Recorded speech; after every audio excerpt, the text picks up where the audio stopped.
uu la soo muuqday cali si uu dadka Soomaalida isku baro waa mid hore loo sameeyay oo ay sameeyaan TV laga daawado Sweden. cali waxaa la soo ogaaday inuusan ahayn milkiilaha goobtan isla markaana uu ku nool yahay halka loo yaqaano Sundsvall oo dhacday Sweden, taasi oo ah meel ka fog halka uu xoolaha ku dhaqdo. cali waxa uu qaatay si raacidda barnaamij ka baxa qaar ka mid ah TV-yada Sweden kaasi oo ciwaankiisu uu yahay beeraleyda waxa uu doonayaa xaas.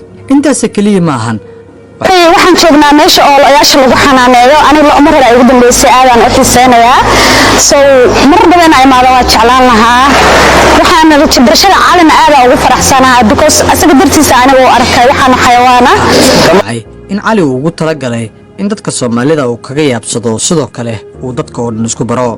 xisaabta ku darso u qaado in waxaan uu sameynayo dhammaantood yihiin filim laga wada shaqeeyay. cali xogihiisa sirta ah ee la soo bandhigay waxa ay tilmaamayaan inuu xasla yahay, laakiin ku soo celcelintiisa inuu yahay wiil ku duqoobay inuu single yahay ayuu mawduuciisa uga dhigay suuqgeyn weyn oo dadku ay ku rumaysan karaan inuu yahay mid aan xas lahayn.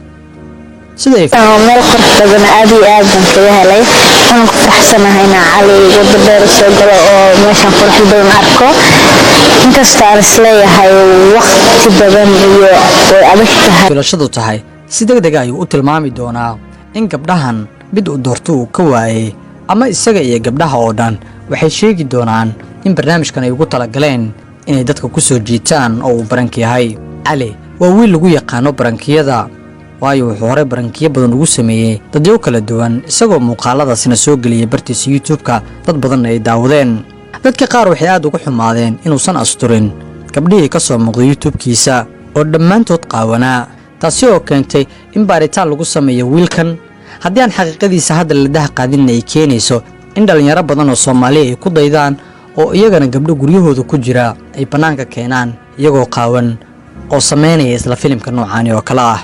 cali hadda isaga ay jawaab ka rabtaa dhammaan cadeymaha la keenay iyo kuwa la soo wado ee muujinaya waxa uu dhabahan isagu yahay. aniga ahaan ma xumo in qofku uu qorsho u baraha bulshada lacag uga sameyn karo la soo muuqdo ama qof ha ku daydo ama yuusan ku dayanin, laakiin fikradda ah in gabdhaha ka soo muuqda YouTube-kiisa ay ahaayeen kuwo dhammaantood qaawan iyo sharaf dhaca in gabdho badan oo Soomaaliya oo sharaf leh oo ahaa kuwii waalidkood laga doonan jiray iyagoo gurigooda jooga inay safarro soo galaan oo sidii inay shaqo codsanayaan ay saf u galaan guurka wiil xoolo dhaqato ah. ilaa dhamaadka haddii aad nala joogtay adiga ahaan sheekada wiilkan maxaad ka fahantay? weli miyaad aaminsan tahay in filimkan uu la soo muuqday uu dhab yahay mise waxaad ogaatay inuu baranka yahay? ha hilmaamin inaad muuqaalkan like saarto. haddii YouTube-ka nagala socotidna please subscribe saar channelkeena oo gambaleelka furo si aysan kuu dhaafin barnaamijyadeena xiisaha leh ee aan halkan ku soo bandhigno.